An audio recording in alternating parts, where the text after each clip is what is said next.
Hello दोस्तों, स्वागत है आप सभी का आपके अपने यूट्यूब चैनल डिलाइटफुल स्टडी पर। तो दोस्तों, आज से हम जो कक्षा 10 की गणित है उसका फाउंडेशन कोर्स चालू करने जा रहे हैं। यानी कि आपका जो पूरा सिलेबस है, पूरी किताब की सारी एक्सरसाइज के सभी क्वेश्चनों को सोल्व करवाया जाएगा। तो आप अभी से अपने इस चैनल को सब्सक्राइब कर लें और नोटिफिकेशन बेल को स्टार्ट करके रख लें, ताकि कोई भी वीडियो आपको जो नहीं मिलेगी उसका नोटिफिकेशन आपको टाइम पर मिल जाए।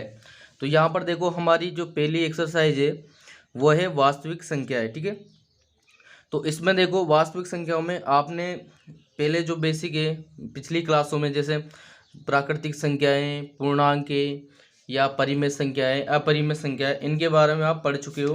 तो यहाँ पर देखो हम थोड़ा सा बेसिक एक बार और देख लेते हैं। ठीक है, उसके बाद हम इसमें सवाल चालू करेंगे। तो देखो, हमारी जो वास्तविक संख्या है, वास्तविक संख्या किसे कहेंगे हम? देखो, जब परिमेय संख्या और अपरिमेय संख्याओं के जो समूह होता है उसे हम क्या बोलते हैं? वास्तविक संख्या बोलते हैं। किसे बोलते हैं? परिमेय संख्याएं, परिमेय संख्याओं, परिमेय संख्याओं तथा अपरिमेय संख्याओं, अपरिमेय संख्याओं के समूह को, ठीक है, समूह को वास्तविक संख्याएं, वास्तविक संख्याएं कहते हैं, वास्तविक संख्याएं कहते हैं। ठीक है, इसका क्या मतलब हुआ? मतलब वास्तविक संख्याओं में हमारी परिमेय और अपरिमेय दोनों संख्याएं आ जाती हैं। ठीक है, जैसे हम मान लो एग्जाम्पल लिखें तो यहाँ पर हो गया जैसे 2, ठीक है, 3, अंडरूट का 2 माइनस अंडरूट 2/3। तो इस तरह की जो संख्याएं होंगी वो हमारी क्या कहलाती हैं? वास्तविक संख्याएं। इसके बाद देखते हैं हम कि सब परिमेय संख्या किसे कहते हैं। तो हम देखेंगे परिमेय संख्याएं, परिमेय संख्याएं, संख्याएं, इसकी परिभाषा लिखेंगे। तो देखो, ऐसी संख्या है जिन्हें हम P/Q के रूप में लिख सकते हैं। P/Q के रूप में, P/Q के रूप का मतलब क्या हुआ? उन्हें हम अंश बटे हर के रूप में लिख सके, वो संख्या हमारी क्या कहलाती है? परिमेय संख्या कहलाती हैं। तो यहाँ पर हम लिखेंगे ऐसी संख्याएं, ऐसी संख्याएं,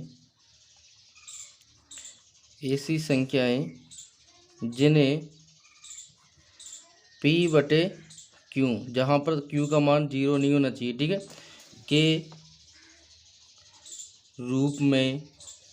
के रूप में लिखा जा सकता हो, लिखा जा सकता हो, क्या कहलाती हैं? परिमेय संख्याएं कहलाती हैं। क्या कहलाती हैं? परिमेय संख्याएं कहलाती हैं, कहलाती हैं। ठीक है, तो ऐसी संख्याएं जिन्हें हम P/Q के रूप में लिख सकते हैं वे सभी संख्याएं क्या कहलाती हैं? परिमेय संख्याएं कहलाती हैं। ठीक है, जैसे इसका अगर हम एग्जाम्पल लिखें तो एग्जाम्पल क्या हो जाएगा? जैसे मान लो 1/2, ठीक है, 2, 3। तो इस तरह की जो भी संख्याएं होंगी वो परिमेय संख्याएं कहलाएंगी। इसके बाद आती है हमारी अपरिमेय संख्या। ठीक है, तो अपरिमेय संख्या देखो, जो परिमेय संख्या है उसकी परिभाषा है, उसका उल्टा हो जाएगा क्या? अपरिमेय संख्या। ठीक है, परिमेय संख्या में हमने क्या किया? P/Q रूप में लिखा। अब ये जो अपरिमेय संख्या होंगी उन्हें हम किस रूप में नहीं लिख सकते हैं? P/Q के रूप में नहीं लिख सकते हैं। ठीक है, तो यहाँ पर लिखेंगे ऐसी संख्याएं, ऐसी संख्याएं जिन्हें हम P/Q के रूप में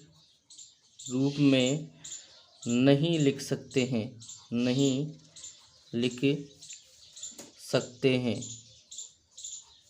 नहीं लिख सकते हैं। ठीक है, वो क्या कहलाती है? हमारी अपरिमेय संख्याएं कहलाती हैं। जैसे उदाहरण ले लेते हैं एग्जाम्पल के लिए, जैसे मान लो अंडरूट का 2 है, ठीक है, अंडरूट का 3 है आदि। तो मतलब यहाँ पर देखो, जितनी भी अभाज्य संख्या होंगी अगर हम उनका अंडरूट ले लें, क्या? अभाज्य संख्याओं अभाज्य संख्याओं का अगर हम अंडर ले लें तो वो सारी संख्याएं क्या बन जाएंगी, हमारी अपरिमेय संख्याएं बन जाएंगी। ठीक है, इसके बाद आता है हमारा पूर्णांक। क्या आता है, पूर्णांक। पूर्णांक, ठीक है।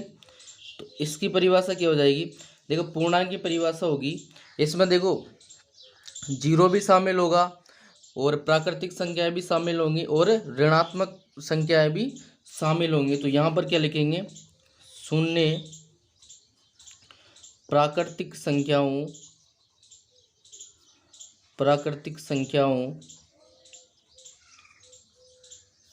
तथा ऋणात्मक प्राकृतिक संख्याओं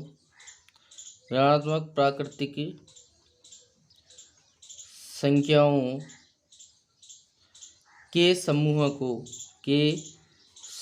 को क्या कहते हैं, पूर्णांक कहते हैं। ठीक है, पूर्णांक कहते हैं।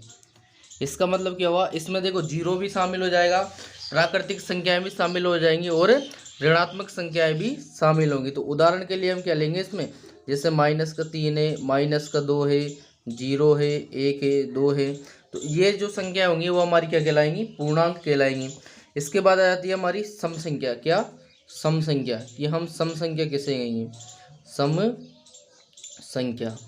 देखो सम संख्या हम किसे बोलेंगे, ऐसी संख्या जिसमें 2 का पूरी बार भाग चला जाए, यानी कि वह संख्या 2 से पूर्णतया विभाजित हो जाए, तो उसे हम क्या बोलेंगे, सम संख्या बोलेंगे। ठीक है, तो यहाँ लिखेंगे वह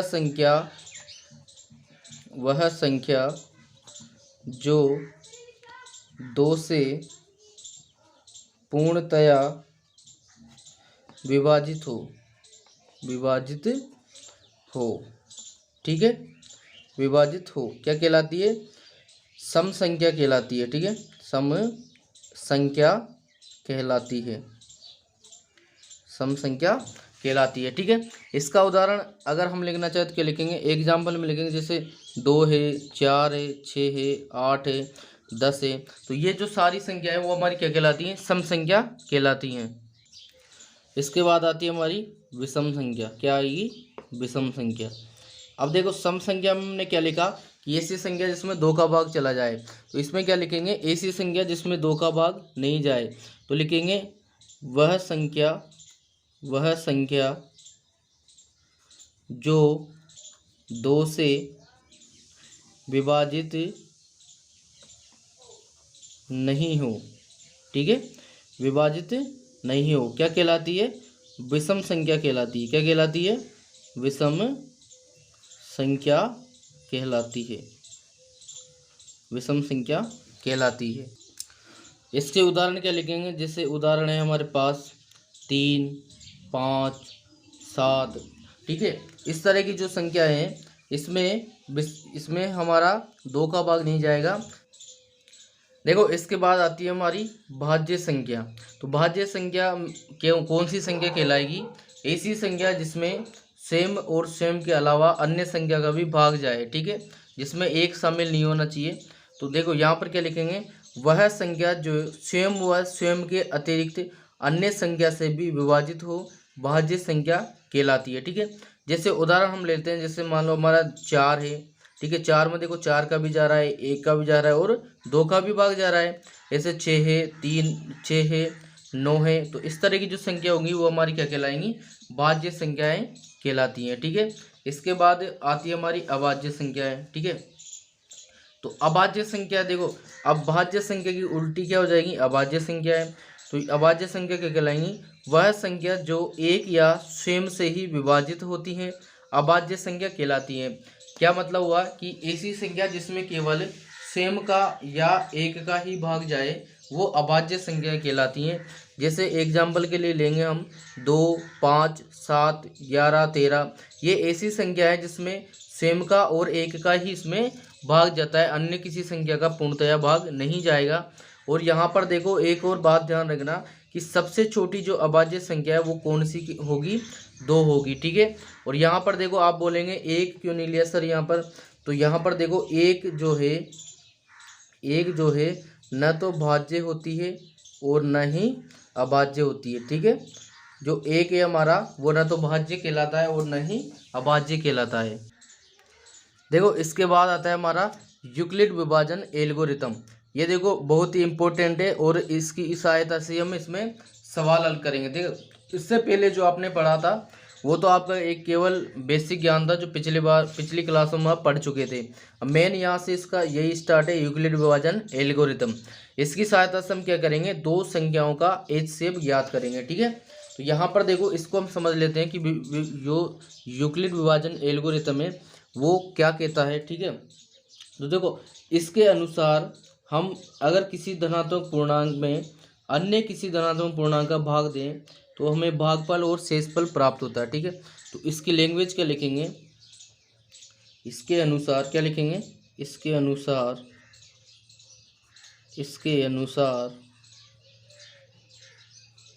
अनुसार एक धनात्मक पूर्णांक, ठीक है, धनात्मक पूर्णांक होना चाहिए, धनात्मक पूर्णांक एक को किसी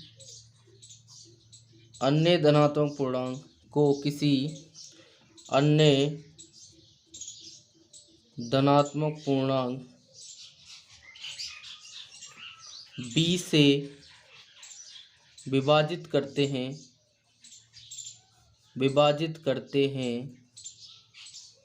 ठीक है, विभाजित करते हैं तो विभाजित करते हैं तो भागफल Q व शेषफल R प्राप्त होते हैं। ठीक है, R प्राप्त होते हैं। ठीक है, यहाँ पर हमने लिखा कि किसी संख्या A में अगर किसी से अन्य संख्या B से विभाजित करते हैं यानी कि भाग देते हैं तो हमारे पास भागफल मिलेगा और शेषफल मिलेगा। ठीक है, जैसे मान लो इसको उदाहरण से कैसे समझेंगे, यहाँ पर जैसे हमने देखो किस में भाग दिया था, A में हमने भाग दिया किसका, B का। ठीक है, तो भाग कितनी बार गया हमारा, यहाँ पर देखो क्या आएगा, कितनी बार गया भागफल, यानी कि Q यहाँ पर आएगा और B इंटू क्यू जब हम इसको माइनस करेंगे तो हमारा क्या मिलेगा, R मिलेगा, यानी कि शेषफल प्राप्त होगा। ठीक है, ये शेषफल हो गया और ये हमारा क्या हो जाएगा, भागफल हो जाएगा। ठीक है, तो ये हमारी प्रमेय थी। अब इसको देखो जो आपके बुक में दे रखा है वो इसमें क्या लिख रखा है उसकी परिभाषा भी मैं आपको लिखवा देता हूँ।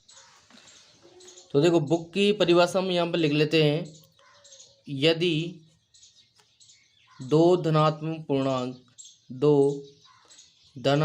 पूर्णांक, ठीक है, ए व बी हो तो, ठीक है, ए व बी हो तो ए से दो अद्वितीय पूर्णांक Q और R, ठीक है, Q और R विद्यमान होते हैं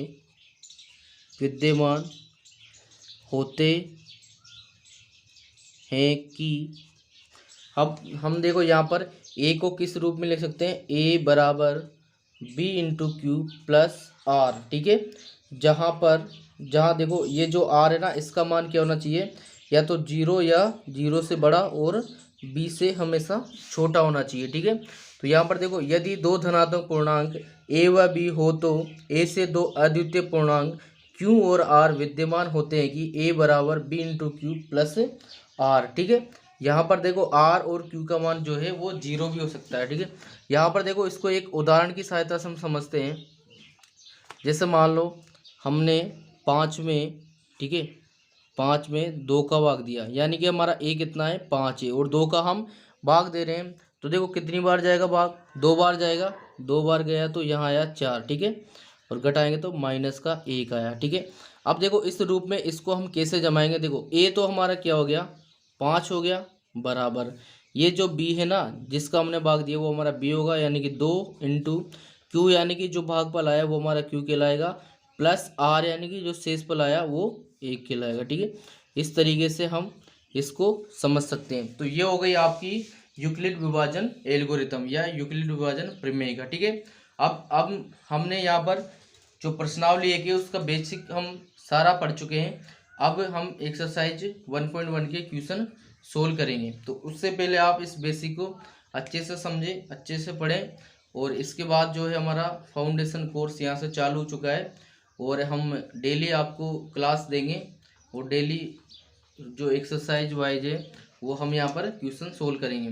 तो अगर कोई आप नए हो मेरे चैनल पर तो आप चैनल को सब्सक्राइब कर लें और नोटिफिकेशन बेल को भी दबा लें।